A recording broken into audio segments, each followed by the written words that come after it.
Hi, friends, and welcome to another episode of Your Bish Therapist podcast. I am your host, Melissa Reich, your Bish Therapist, a real life therapist turned pop culture aficionado, serving clinical interpretations and hot takes on all things pop culture.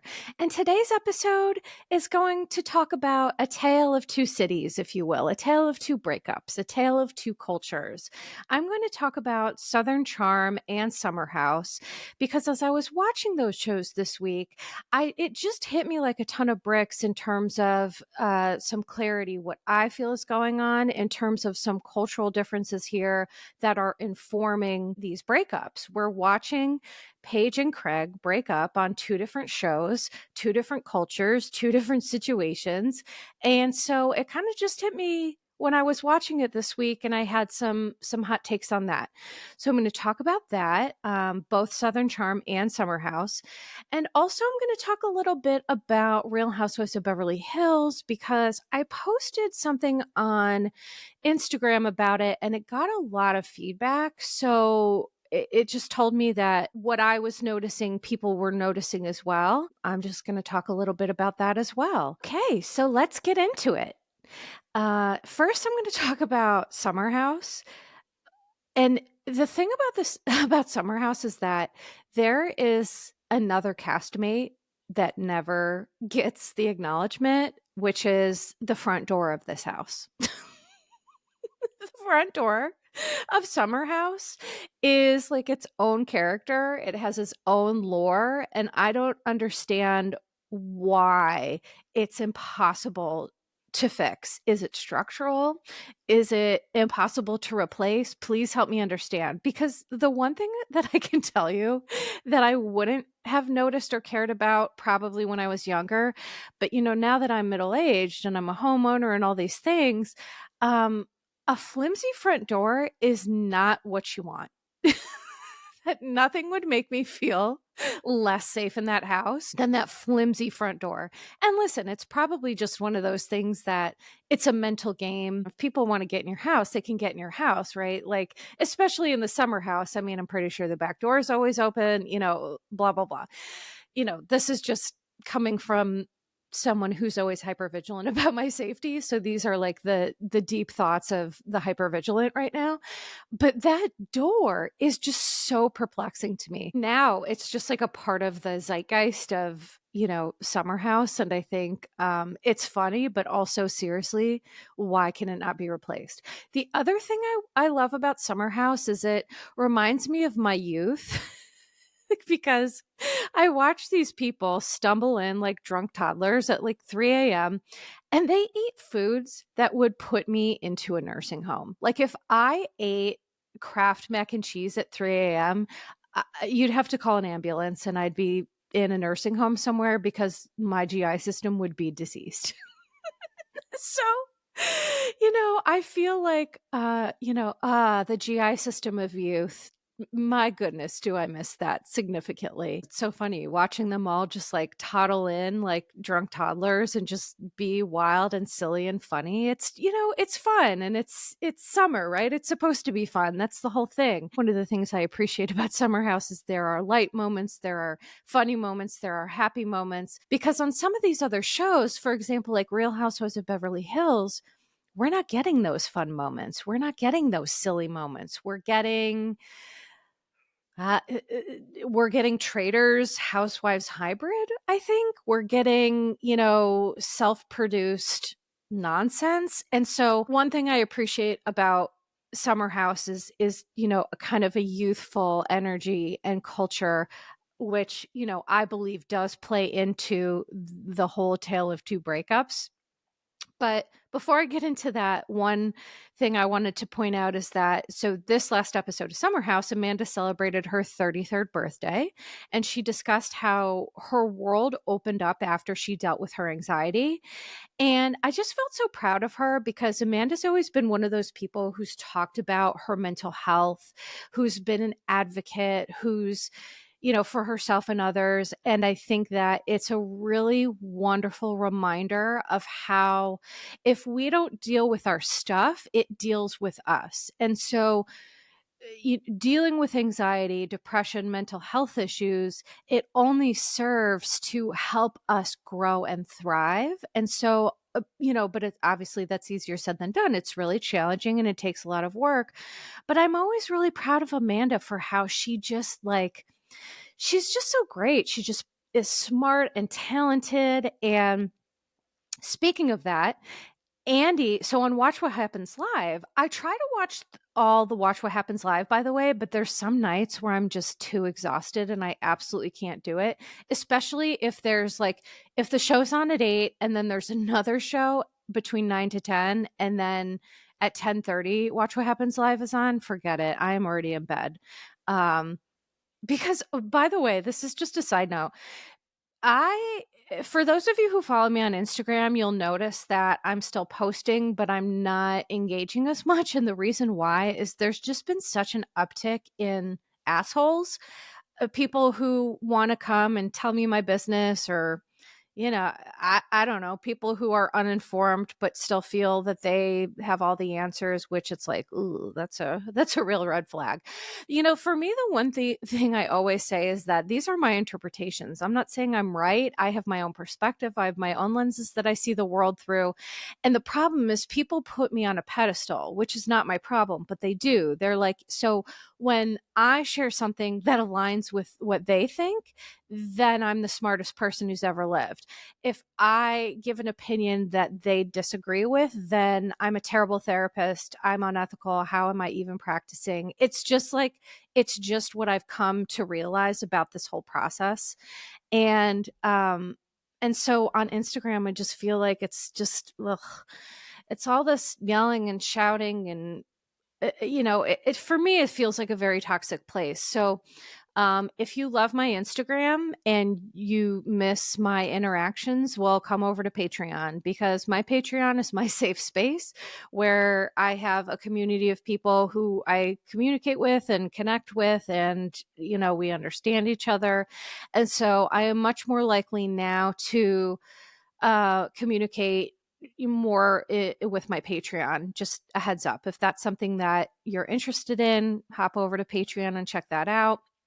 Also, if I haven't been really able to get on my messages on Instagram because I just get too many and I get overwhelmed. And so, if you want to DM with me and please, sign up for a Instagram subscription. That's what I'm prioritizing there for that. So that's just a side note.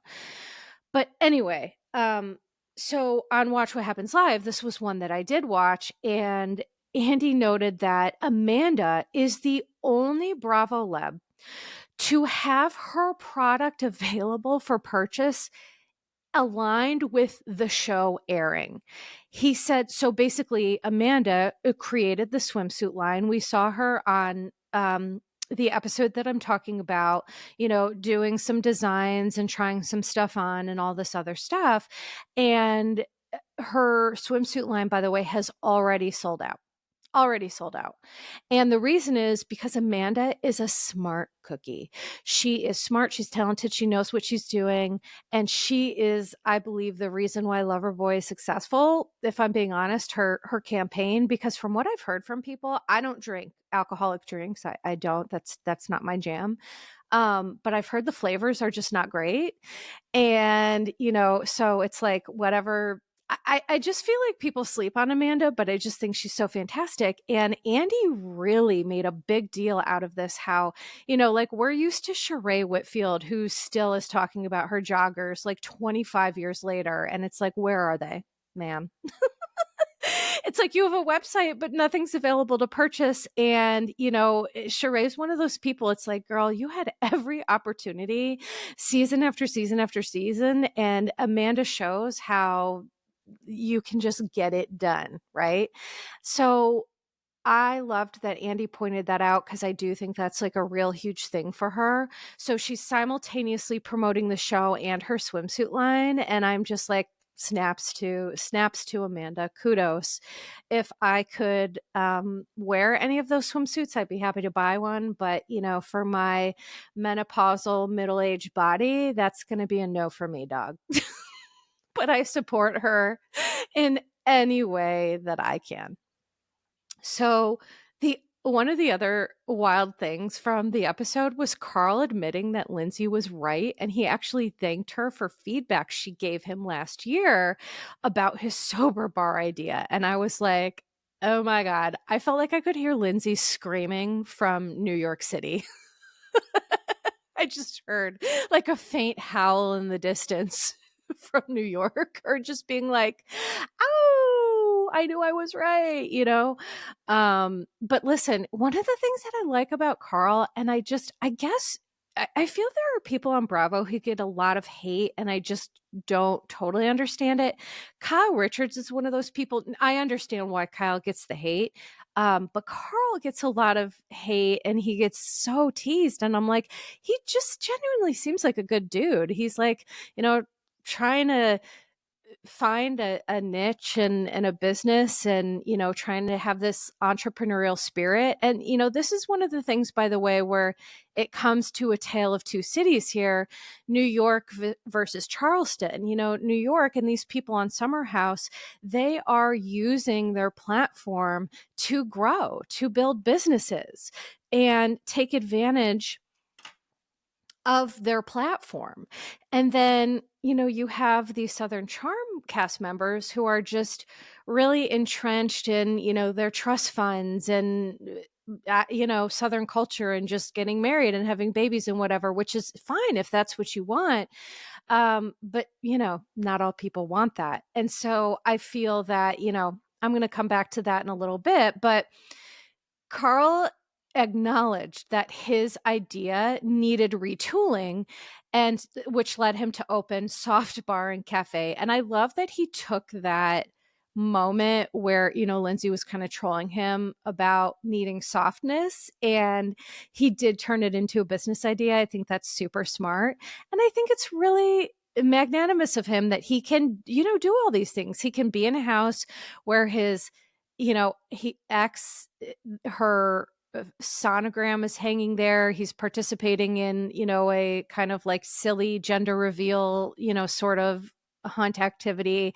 And, now he's taking his sobriety, and he's trying to do something with it, like create a safe social space. So Soft Bar and Cafe, to tell you what it is, it's a safe social space for the sober community, and frankly, I think it fills a void. I really do. And I hope that Carl is incredibly successful, and I really support him.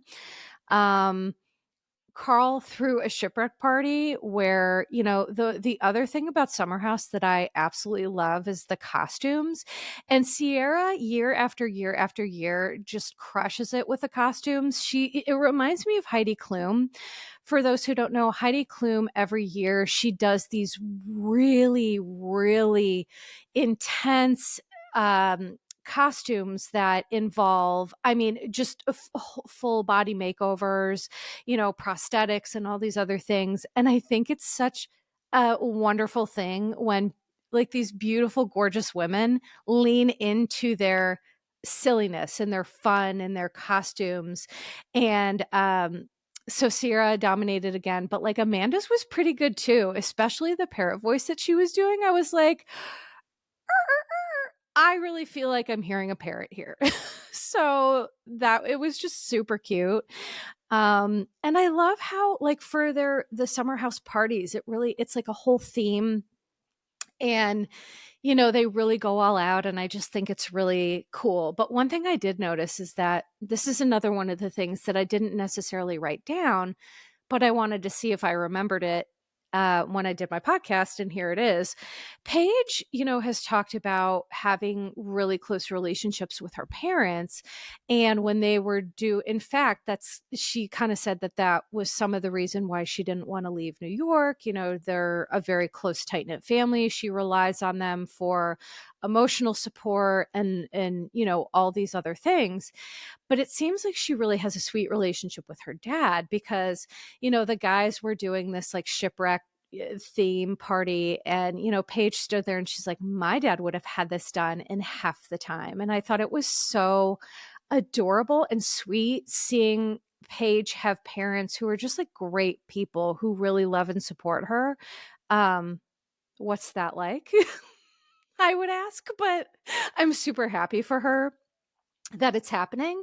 And I think that, that's another thing when it comes to Craig, I feel is that, her parents are such staunch supporters of her. And I feel that Craig is not supporting her. He's saying he's supporting her, but he's really just guilting her about being busy and trying to grow an empire.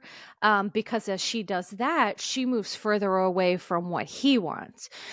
But the thing that Craig needs to realize is Paige has one life and it is to be lived the way that she sees fit. That's another piece here that I'm going to talk about in a minute. Carl was thrilled to have his first date in like a year.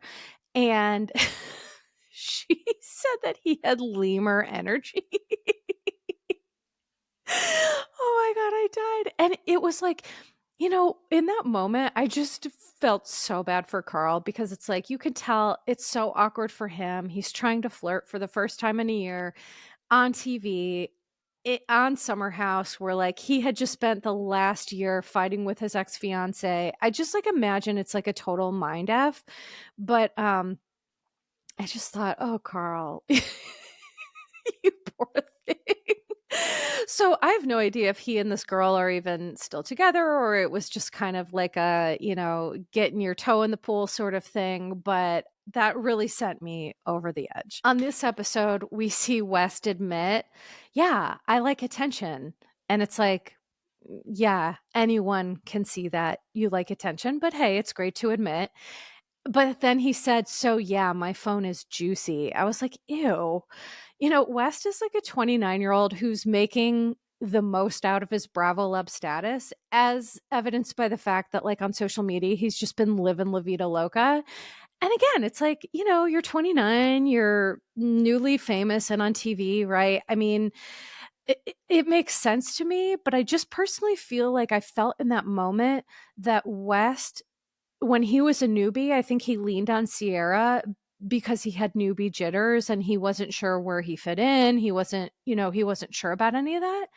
And I think he set her aside when he felt like he didn't need her comfort anymore. That's just how I feel. It just kind of jumped out to me as I was watching Summer House. And I just don't like that. I feel that West and Jesse are both really cut from the same cloth.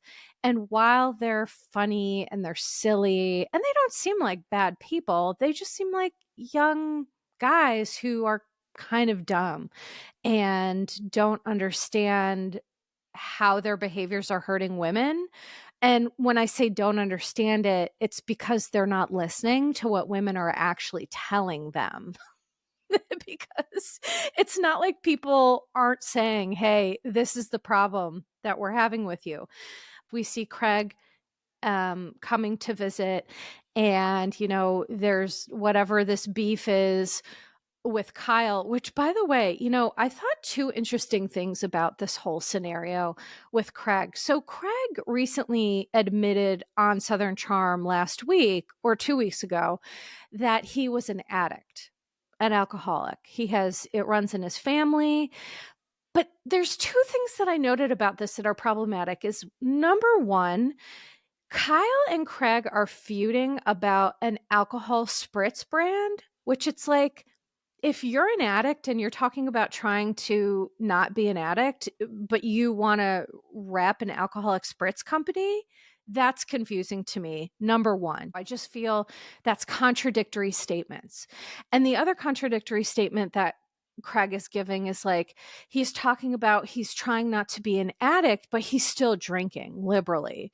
And, we've seen Craig on TV long enough to know when he's kind of slurry or he's, gets a little bit more mush mouthed when he's drinking. And it's like, so you're talking to your friends about how you're trying not to be an alcoholic while you're intoxicated. And then every time we see you in a scene after that, you're, drinking and all of that. And as someone who's worked in the recovery field, there's a part to me that's missing here. It feels disingenuous. It feels off. It's like, you got to pick a lane. You can't say that you're an addict and you're an alcoholic and then continue to do the same old bullshit, because if you do, things are going to happen and you're not going to like it. And I just feel one of the things that Paige is like all about fierce authenticity. And I think that Craig is really giving mixed signals.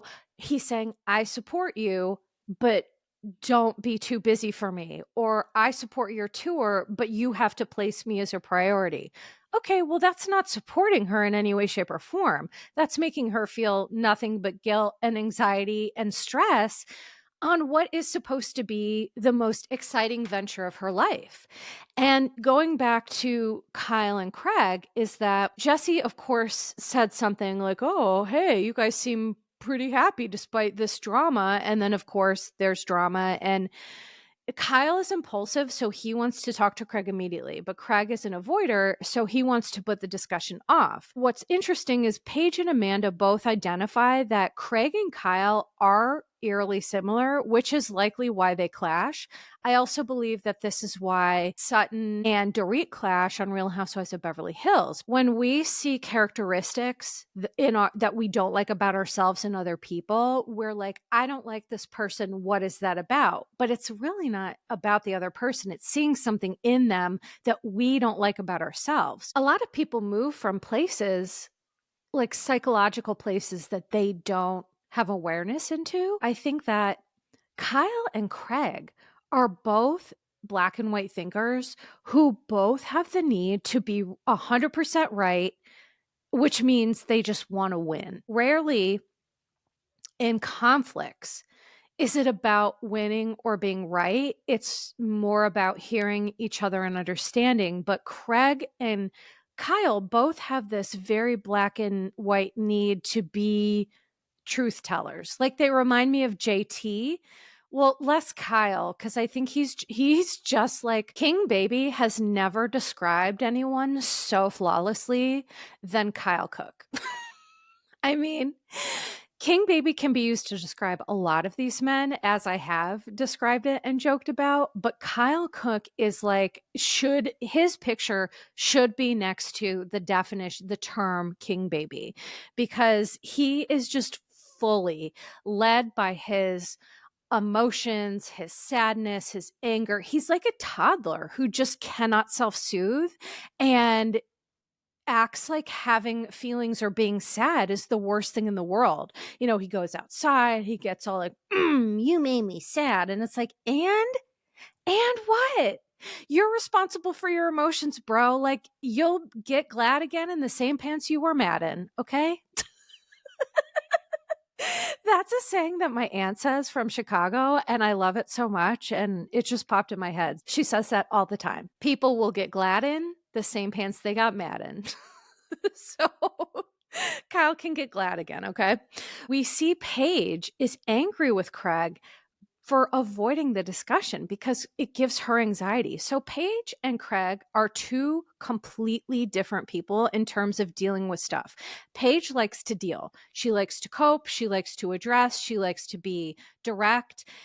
Craig is the opposite. He likes to put his head in the sand and pretend nothing's going on. And it's like, well, then you have to understand how you're a part of your own problem, right? So, you know, there's different conflict resolution styles I just wanted to talk about really quickly, including competing, avoiding, accommodating, compromising, and collaborating. And when you have two different people with two different conflict resolution styles, it can create a lot of problems. So competing says that one party seeks to satisfy their interests despite how others are impacted. And so that's mostly Kyle. He's just interested in winning and being correct. And then there's collaborating. Ultimately, collaborating is the best because it's a win-win scenario. So in real life, when you're in an argument or a conflict, the best solution is going to be a win-win where you and the person that you love both win in some way, shape, or form. And that's not always possible. So that's what leads then to compromise, which is both parties win, but they give up something. And then there's avoiding, which is one or both parties seek to suppress the conflict. And that is Craig through and through. He wants to avoid, suppress. And I just don't think Paige appreciates that style. And then the last one is accommodating, which is one party yields the win to the other party. Okay. Now moving on to Jesse. Jesse reveals to, the group of men on Summer House, the last episode, it just felt really icky to me. It's like, they're all the guys are in the car and they're barking like, "Row, row, row," and it's like, I'm not sure about that. And then they're all just talking about how like it's crazy to not have sex like a maniac. And Jesse reveals that he and Lexi haven't slept together, which is what created all of this like toxic masculinity. And I just thought it was so gross that like the guys lose their mind at the thought of being abstinent for 2 whole weeks. Cause what we're talking about with Jesse and Lexi is literally like 2 to 3 weeks of time at this point. And and the reason is because Lexi is intentional. And I'm like, oh, is this not the ghost of Summer House Past? This is like the ghost of Sierra being like, we're intentional. And the guys are just like, row, row. So maybe instead of barking and talking about how necessary sex is, maybe just like listen to women, and then that'll help you reach your goal even more. I don't know. Listen, but what do I know? I'm just some dumb broad. So, the thing is like sex is an important part of relationships, but it's not the only part. And it just made me feel that there was some serious sexual objectification, treating individuals as objects or commodities primarily based on their physical appearance and sexual appeal, rather than recognizing their full personhood and worth.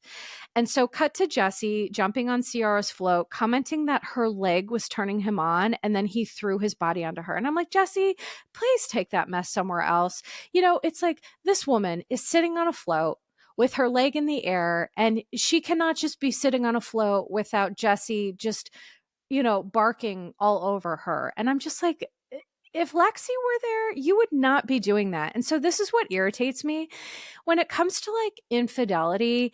It's just like people want to look at things in a very black and white way. But if you're doing something when someone who you're talking to, you love, you're in a relationship with, you're in a situationship, if they're gone and you're doing something that you wouldn't do when they're there, that is a problem. Okay.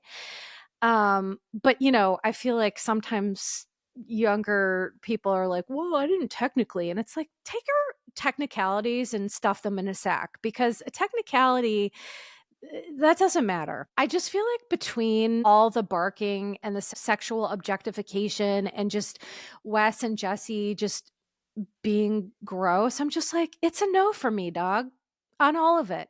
The barking, just stop, please. And then Paige tells Amanda, and this is where I started to have these ideas in terms of like what might be going on here, is when Paige is telling Amanda that Craig said he wants to quote unquote make sure the relationship was still a priority when she's on tour. She tells Amanda that her dreams are coming true and Craig is making her feel guilty. And she even revealed on a podcast, I think on her Giggly Squad podcast, which by the way, Shep called a talk show, which fuck off, Shep. Listen, I will read him for filth in just a moment. Please don't worry. I will get to it. Paige said that Craig caused her to have an anxiety attack, a panic attack, during one of her Giggly Squad tour dates because of his behavior. And I now really started to understand what she's saying. So Craig is making Paige feel guilty. No mistake about that. But Paige, the one thing she mentioned to Amanda was how Craig made a comment about being quote unquote submissive, which bothered her. And I'm glad it bothered her because it also bothered me and probably all the viewers as well. To me, what became apparent is Paige wants to grow her career and Craig wants a family. And Paige said, when I do my tour, I'm going to hate Craig. And so it was like foreshadowing that it's like, well, if that's how you feel, I don't care how little Craig is aware of how he contributes to this. Paige staying with Craig and having panic attacks and not enjoying her Giggly Squad, tour, to me, that would make me much more sad, if I'm being honest. And so at the end of the episode, we see Craig and Paige argue, and he calls her selfish. And I was like, no, sir, sir, no, sir. Just because she wants different things, and same goes for him. He's not selfish either for wanting what he wants, but it is absolutely selfish to try to make your partner feel like they're being selfish for taking an opportunity of a lifetime, which, by the way, Craig should know about, because as someone who has built an empire, when people made fun of him and they joked about his sewing machines and they trolled him, and now he has sewing down south and he's trying to become, the Martha Stewart of Charleston. So you would think someone who's going through that might understand it. But in the South, there's a culture of misogyny. We do see a lot of this on Southern Charm, where it's like, okay for Craig to do that. But when Paige does it, she's selfish. Craig, take several seats, please. And so Paige joked at the end of the episode about firing Craig. And I think it's now abundantly clear that their relationship was just deteriorating by the minute, and Craig was too busy having his head in the sand to understand what was going on. Amanda and Sierra went on Watch What Happens Live, noting that Craig unfollowed all the Summer House cast members after the breakup, and Andy asked if they'll remain friends with Craig, which was a resounding no. Also, Summer House after show, Kyle apologized for calling Craig a liar on national TV. And then Paige, the producer, asked Paige, should Kyle be sorry? And Paige literally said, no. So, listen, Craig doesn't lie all the time, but he does lie. I mean, it's damning evidence. This man's been on Bravo on TV for so long, and we've seen these lies. But what I think really is happening is, let me go over to Southern Charm, because the Southern Charm finale was a complete snooze fest until the last 5 minutes. I felt so annoyed that Bravo promoted Craig's breakup scene all season for like 90 seconds. And I hate when Bravo does that. I feel like it's really rude to viewers. I just can't help but feeling that that scene could have been a little bit longer, or maybe it was, and it just wasn't interesting. I have no idea.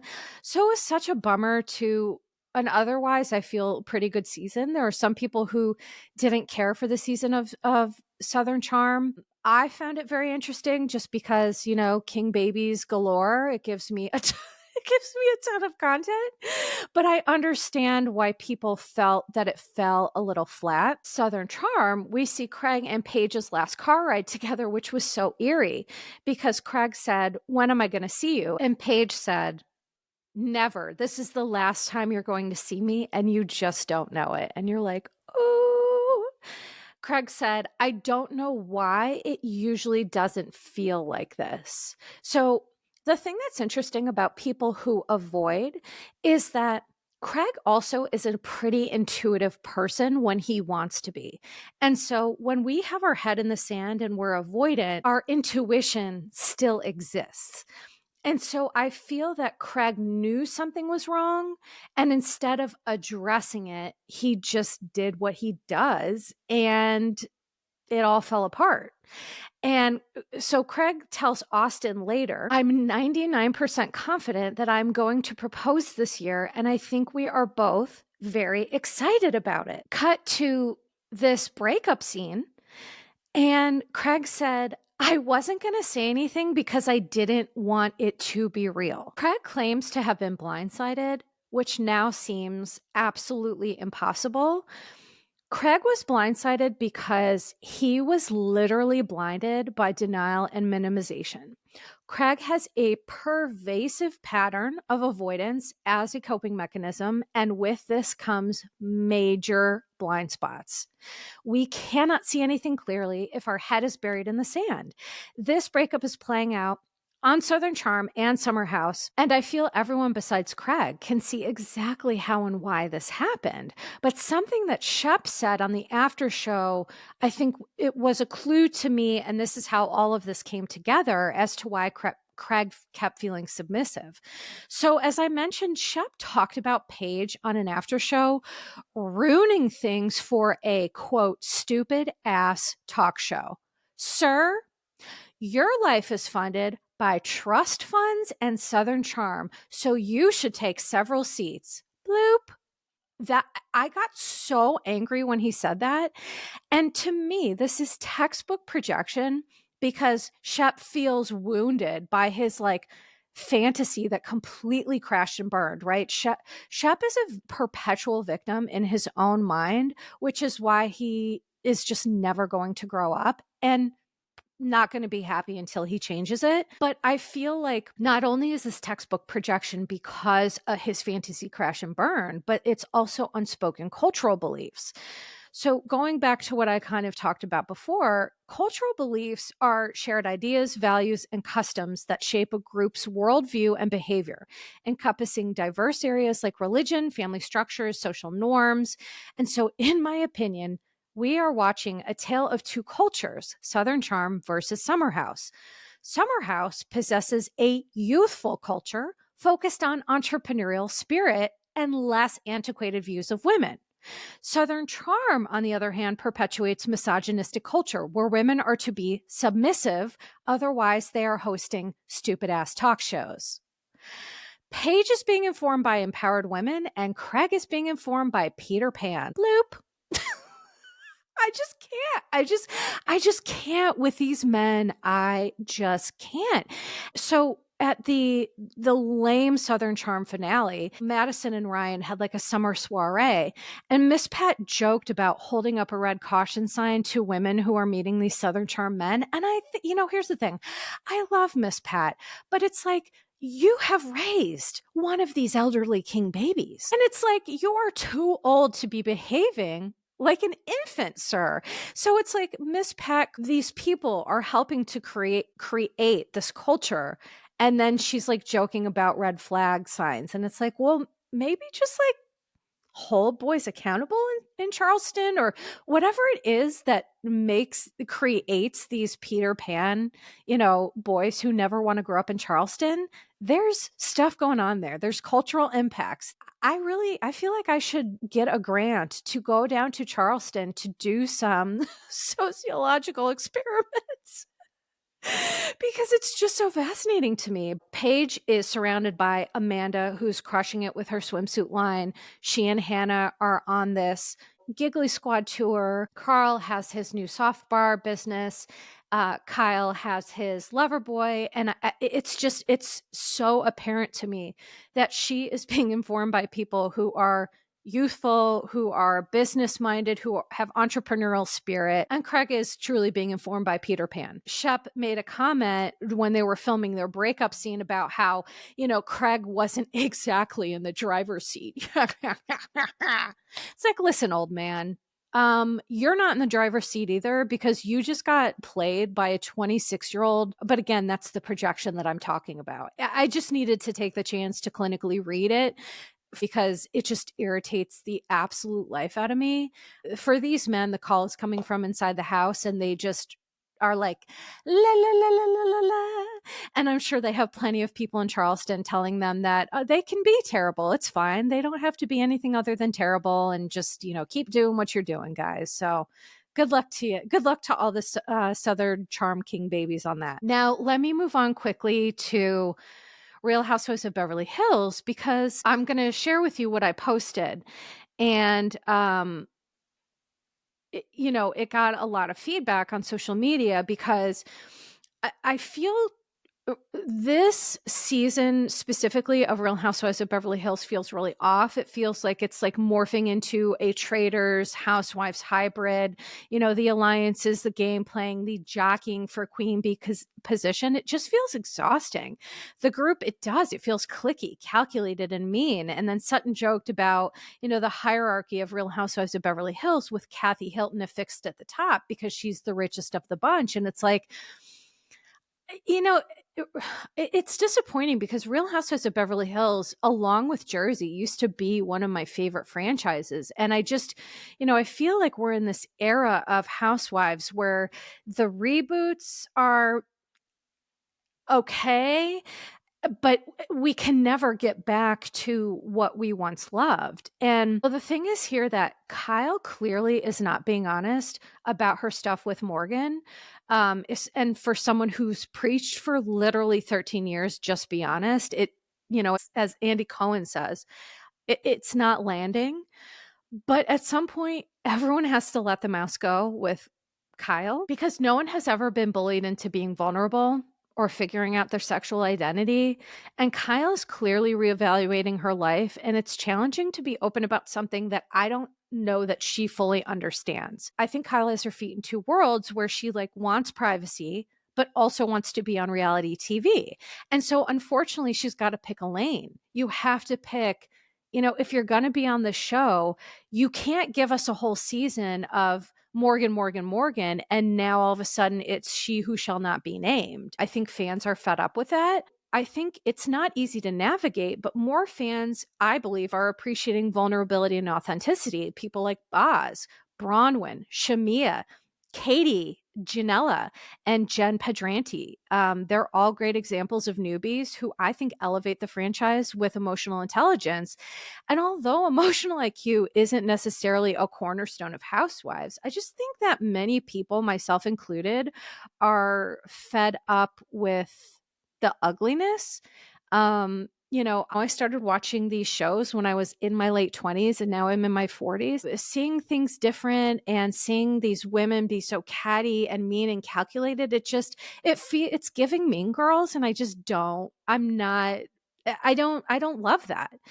So a couple of the main points from Beverly Hills that I wanted to bring up is that Dorit and Sutton, as I mentioned when it came to Kyle and Craig, is that they both, I believe, are very similar. And as I mentioned, it's common to dislike someone who has those similar characteristics that we dislike about ourselves. Dorit and Sutton both blame each other, completely ignore their role, and then rinse and repeat until one of us dies. It's exhausting to see both of these women be like, well, maybe we should make up. No, let's just like verbally eviscerate each other instead and ruin every single dinner. And it's just like exhausting. I'm just so tired of watching that. Sutton totally dives into victimhood, and Dorit claims to take accountability while actively doing the exact opposite. It's like Dorit had a couple good episodes, and now it's just like, now you're just giving bitter, you're just giving unable to compromise or see other perspectives. It's just obnoxious, and I don't like it. Sutton offered an apology for the whole wallet comment, noting that it was beneath her and admitted she was trying to inflict pain. And Dorit claimed the apology was inauthentic, and so she didn't accept it. But what I appreciated is that Boz interjected, letting Dorit know, hey girl, you have to like listen to what she's saying. She's just apologizing. Boz, held Dorit's feet to the accountability fire, which is like, you have to apologize for your role. And Dorit's role has been calling Sutton an alcoholic and weaponizing her mental health issues, which is total bullshit.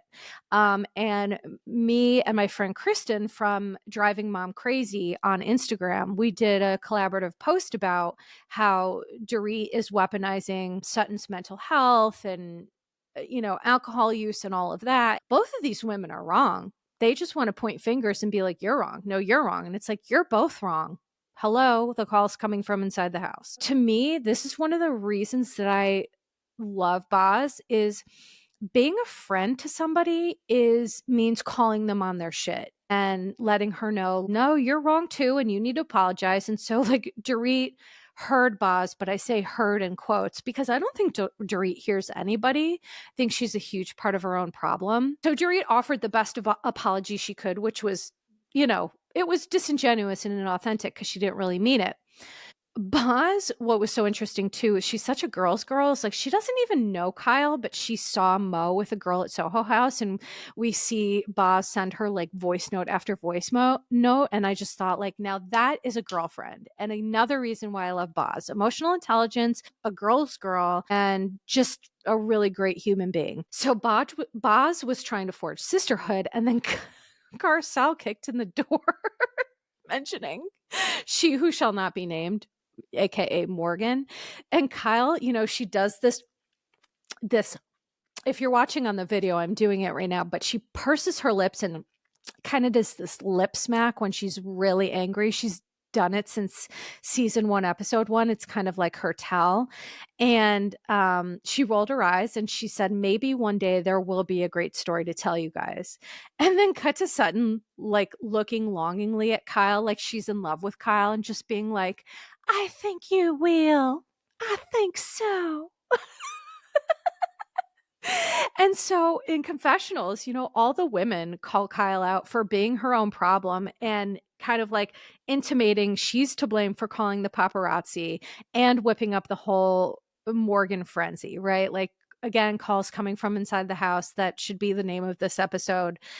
But so in the moment, Garcelle was so mad that Sutton keeps choosing Kyle over her, which, listen, I get it. And I think Garcelle has every right to be angry because Garcelle is trying to get Sutton to see Kyle's true colors. And Sutton is just so enthralled with being the friend of Kyle Richards that, like, she for sure has blind spots. And so cut to Sutton literally swooning, saying, Kyle stepped up for me. I knew we were friends. And it's like, oh, girl, it's just giving like 7th grade, trying to befriend the queen bee. And I'm just like, Sutton, be the queen bee. Don't fall at Kyle's feet. I don't know.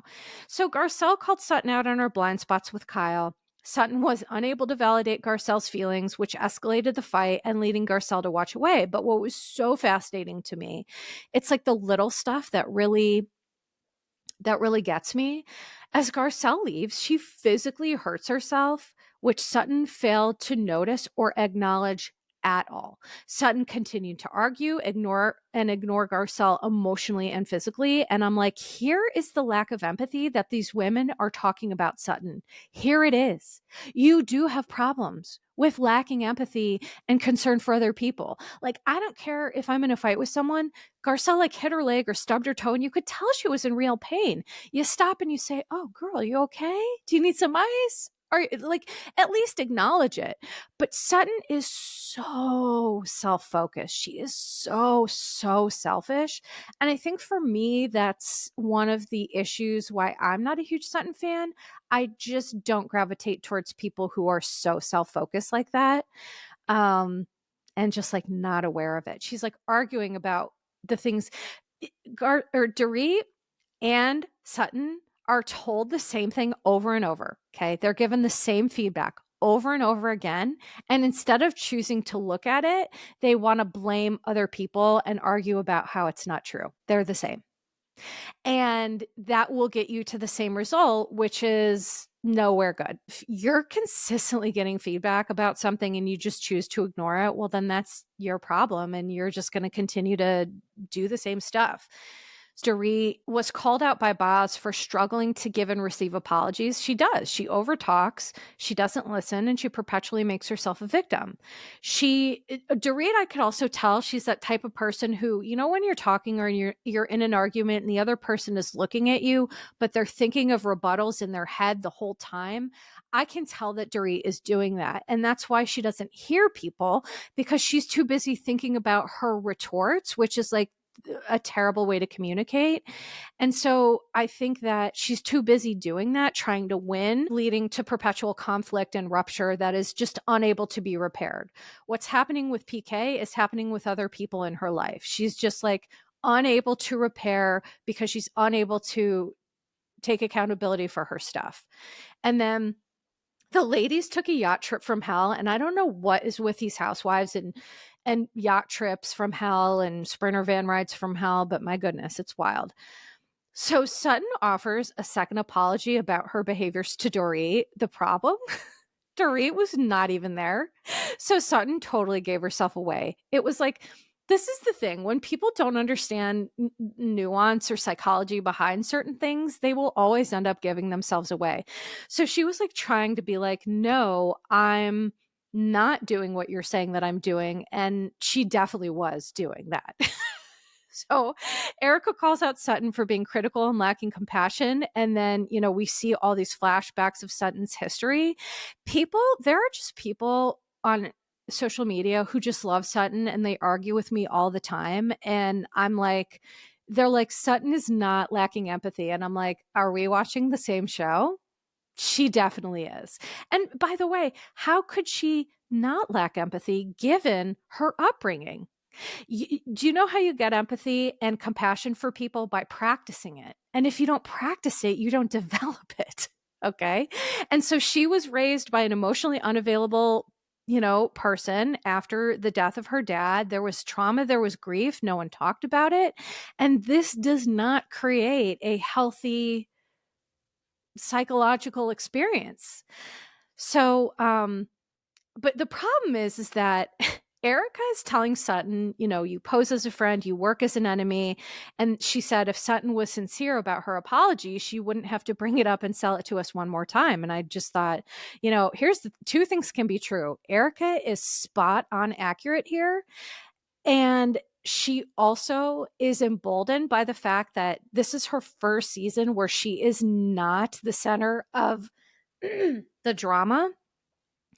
And so I think that, Erica's trying to stand on business, but the problem is she forgets that the women and the entire world had every right to question Erica's behaviors. Remember when Erica got drunk and cursed out Garcelle's minor child? Remember when she flaunted her $1 million earrings while claiming she didn't care about the victims? So Erica is enjoying a season of not being under the microscope, but that does not mean that she did not deserve all the heat and smoke that she got. Okay. So Erica needs to also settle down, please. And then the last thing I'll say about this is that Sutton yelled, pick on somebody else, and then mocked Dorit's faux British accent, which I'm not going to lie, it was hilarious.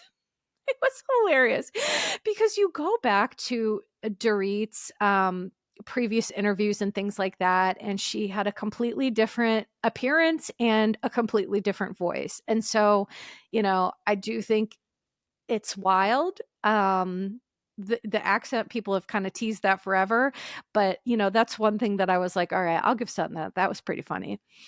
So, Kyle didn't stand up for Sutton in the moment. And then Garcelle also stayed quiet because Sutton hung her out to dry. And I think Garcelle's just hurt. She wants Sutton to see that she's blinded by Kyle and that like Garcelle is actually her friend. And I don't know that Kyle really can be a friend to anybody right now. I think Kyle is also very self-focused and going through stuff. So, I don't know. There it is. That's my takes, peeps. And that's going to be it for me today. Thank you so much for listening. I hope that you've enjoyed this episode. Please stay tuned for a couple of things that I'm very excited about coming up. Mandy and I are going to be doing an M&M hour next week. Very excited about that. I am having Lindsay and Brady from Recap Rodeo on my show for a birthday episode because Yabish is turning 44 on 4/4. So I'm going to have the Recap Rodeo crew on to celebrate my birthday in the best way that I know how. I can't wait for you all to hear them, and you're going to love them. Their podcast is going to be huge, so please go check that out, Recap Rodeo. You'll find it anywhere podcasts are available. And I'm also super excited for the Valley to come back. I am frothing at the mouth to give clinical interpretations and hot takes on those episodes. And I know there will be a lot to talk about. The last thing I will say is please, if you could be so kind, give me, if you're enjoying the podcast, please give a 5-star review. And also I would love if you could check out my Patreon, my social media, Your Bish Therapist everywhere on social media. And on Patreon, we have, group chats. We do DMs. I post videos of just like me, private videos in, my room, whatever, just like talking to people. It's a little bit more personal. It's more one-on-one. I feel more safe and comfortable there, because it's in my control. And so for those of you that have joined Patreon, thank you so much. And, again, if Patreon does not work for you, that is fine. I appreciate any and all ways that everyone on this podcast supports me. The one thing I will say is that Patreon folks, the people who subscribe, I want to thank you specifically because you are how I am able to help myself. So, attending more acupuncture appointments or, chiropractor appointments because I have to pay out of pocket for everything. And so Patreon folks, you really help me take care of myself. And I joke that I could be driving a Porsche, but I'm putting the money into this jacked up body of mine. And literally everything that I get from Patreon, I use to help myself in some way, shape or form. And so to those of you who help me do that, whether it's listening to the podcast, downloads, sharing episodes, talking with people about them, following me on social media, being on Patreon, whatever it is, you help me take care of me. So I just wanted to be really clear that I'm super appreciative and I'm so grateful. And I'm just, and I'm always surprised. I'm like, for me, people want to pay to hear what I have to say. I'm just so grateful. So thank you all so much. I appreciate your support, sending you and your loved ones love and support. And ta-ta for now. Disclaimer. Posts are not intended to diagnose, treat, or provide medical advice. Your Bish Therapist is for entertainment and informational purposes only. The podcast, my opinions, and posts are my own and not associated with past or present employers, any organizations, Bravo TV, Greatheart Productions, or any other television network. The information in YBT Podcast and on its social media is provided for general informational purposes only and is not intended to diagnose or treat. Please do not act or refrain from acting based on anything you read, see, hear on YBT Podcast or associated social media. Communicating with YBT via email and or social media does not form a therapeutic alliance. Melissa, operator of YBT, is unable to provide any therapeutic advice, treatment, or feedback.